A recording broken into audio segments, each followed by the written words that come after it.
I want to show you the cover of my book. I'm incredibly proud of this. I've been an artist, really knew what I wanted to do when I was 12 years old. And the title of this book is called Just Pretend. It's a tale of 4 artists and 1 mystery guest. So, it's by me, Charlie Edelman. And we're going to start off here. And once again, my friend Cameron is recording this, and I'm honored to have him here helping me.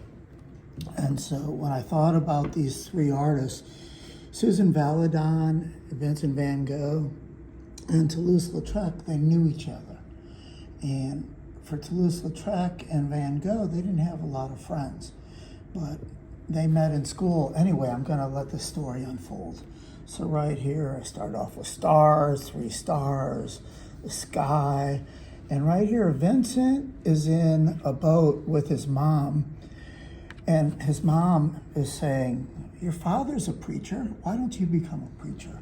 And he's 12 years old, and he says, "I'm gonna go, I don't want to hear this talk. I'm listening to you, but I'm gonna go out, take my sketchbook, and I'm gonna draw a bridge." So the first drawing I believe that they have by Van Gogh is a beautiful pencil drawing of a bridge. And for somebody that's 12 years old, it's very accomplished. Here he is, and there's also the church in the background. And he does eventually try to become a preacher, but the church wasn't happy with him because he gave away his bed, he gave away his heavy woolen coat, and he went and lived in a mining district in Belgium. I thought that was what a person of the church should do. They're writing, the church is in the background. I have this tree covering it up. And for my work, I love to have things in terms of shapes. And sometimes the shapes are floating, and sometimes these are done with permanent markers. And also Van Gogh loved these birds. And some of them look more sinister than others, but I titled this section right now, I love that beautiful little turtle there. And this is where Vincent has begun on his journey, okay? I don't know if you know this artist.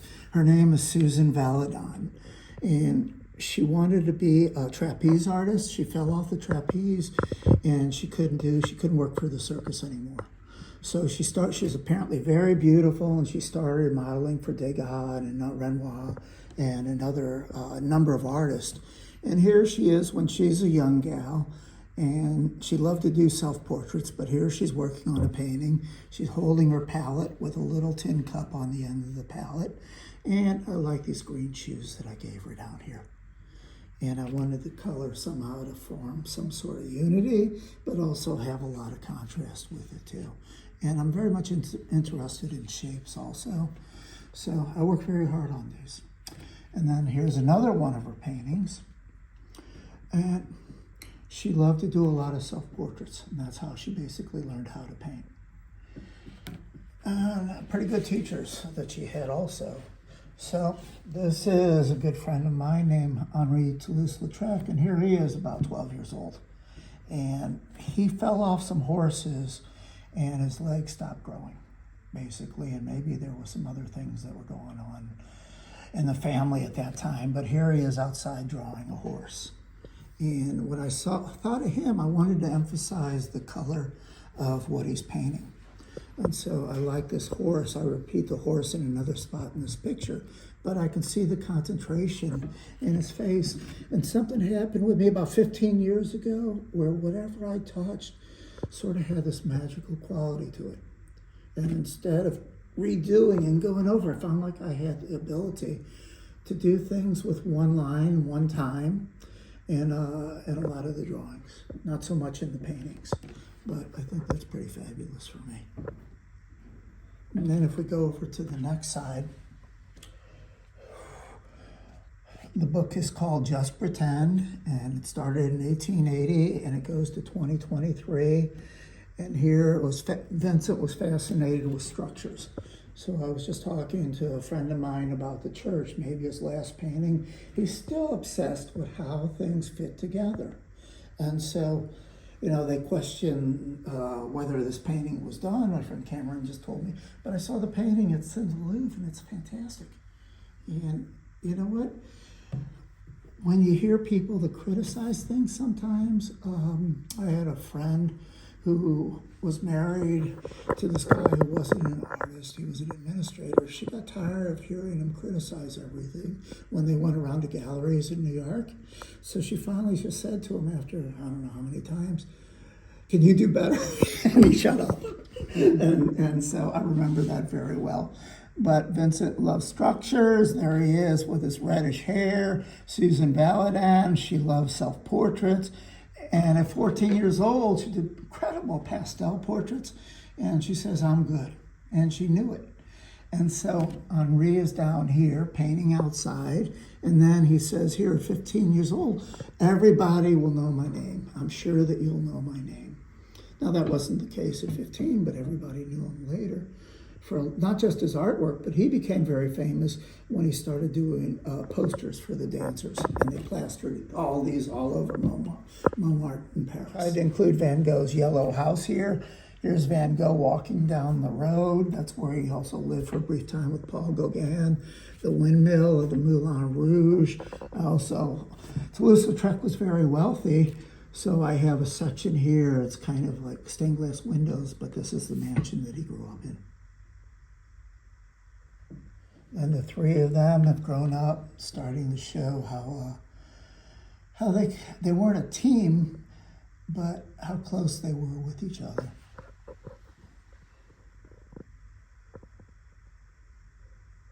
As for myself, I'm obsessed with creating works that look like stained glass windows. So I like to include this in here, and then I like the way these oval shapes get repeated in through the doorway. And here they form a company in 2023, and it's called SH&V Architects. So if you want anybody to build something for you, they will build you a modern, futuristic building, and they come to me and they ask my opinion. And so, I'm glad to help some good friends. I like the distance here, a little figure down here, another figure here, and the way that you go back through the trees behind this. And then I like overlapping shapes too. So then you see the way the clouds wrap around the moon, and then it's in front of the sun. But one of my favorite passages in this is this next section right here. He wanted to get married. You can read the story about how his cousin refused him, but he finds this Japanese musician, and she's in my mind, and her name is Jade. And he loved Japanese art. So Vincent gets down on his hands and knees, or his knee, one knee actually, and he's got a ring, and she's smiling. So what do you think she says? "Vincent, you got hitched, and you're marrying a good gal." And here's one of her instruments right here. And where this stuff comes from, sometimes when I start it that day, I'm not sure where it's going, and that's why I like these accordion books. So here, then you go across. So here, if you can tell who's getting married here, she did eventually get married, and she did have a very successful career, Susan Valladon. But she's proposing to Toulouse-Lautrec. So that's why she's down on her knees. And here's her leg with her beautiful shoe with a ribbon on the front of it. And he has to stand on a rock because he was only maybe 4'8" or something. And why did Toulouse-Lautrec love movement so much? Does anybody know? Because he couldn't walk very well. So why did he go draw the dancers? Why did he go draw to the racetrack? Because everything that moved, people on the street, he was living his life through his art in order to be able to capture the essence of life. Because can you imagine? I can't imagine not being able to walk or run or something like that. And so each of these three figures, he was living basically on a mattress on the floor, okay? Because nobody wanted to buy his work. The church took away his ability to preach to the poor people. Jade, her parents didn't want her to be a musician, but she said, "I'm going to do it anyway," okay? And then Susan Valladon fell at the circus. She couldn't perform the way that she wanted to anymore. And then you have Toulouse-Lautrec. So one of the main things why I like these three artists is they overcame huge obstacles. And they didn't let this ruin their lives. They pushed on because they were so darn determined to make something of themselves. And they had this inner force and this drive that, you know, a lot of people have it in different fields, in art also. They were incredibly successful with what they were trying to accomplish. And so that's a beautiful thing for me. It really is. And then over here, she proposes to Henry. I like to have turtles in here. And I like this thing about nature, which I think about with all three of them. Because she did absolutely fantastic still lifes.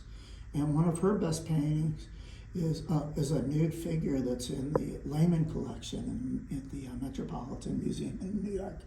So those of you in New York, go see it. It's wonderful. I saw it, was 2 years ago. Here's Jade tuning up her instrument. Notice the size of the instrument's a little too big for her, but she doesn't care. She can do whatever she wants. She's that talented. And so, got a saxophone in here. 10 years old, she's showing musical brilliance. And I had to have that little comment right in there for that. And then I drew a little Japanese house in front of the mountains. And this is what I was talking about with simplicity. Just the edge and a little bit of blue-gray. And then all of a sudden you feel the warmth from the sun there. So it's sometimes just a little tiny detail that can make something exciting and interesting in a painting. And there's a painting by Van Gogh at the Guggenheim Museum where he has a little white flower along this road. And just that little white draws your eye. And this whole large canvas is just brilliant. What's it called? Inspiration. And then here she is, she's tuning up her instruments. There's lips here, there's some futuristic houses here. And I like the fact that they like to work with their hands. So there's a saw there too. They could build their own stretchers if they wanted to. And then here's the horse coming up. This is the top of a building because I had to include something about nature because I think that they were all like forces of nature.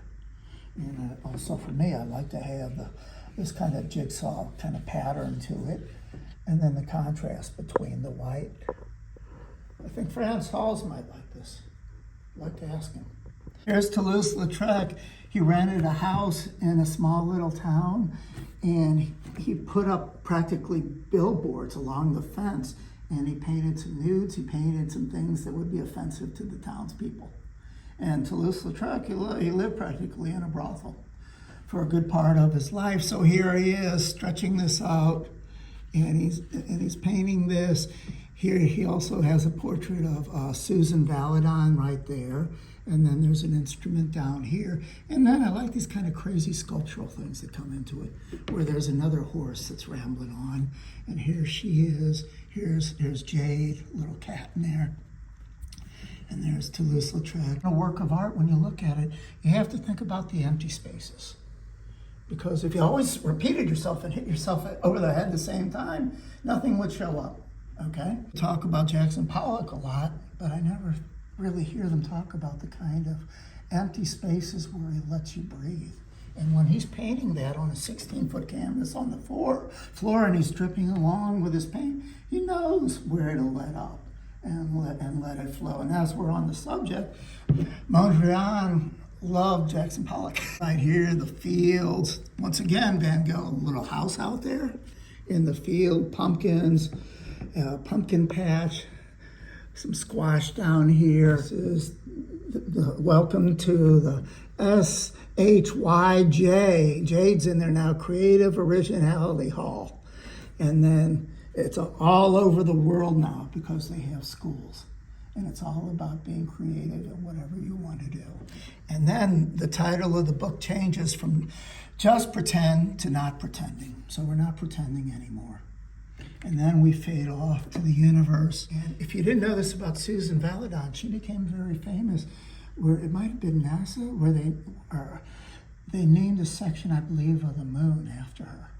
And that's pretty cool. Either the moon or Mars, but don't quote me on that. I love to draw Saturn for some reason. I like these rings where you go through that. This is a modern yellow house of Vincent's. And then there's the whole world down here. And they're just admiring what's going on. And then the black hole or the galaxy, the circular movement and humpback whales, and that's from Mexico, which really doesn't relate to France.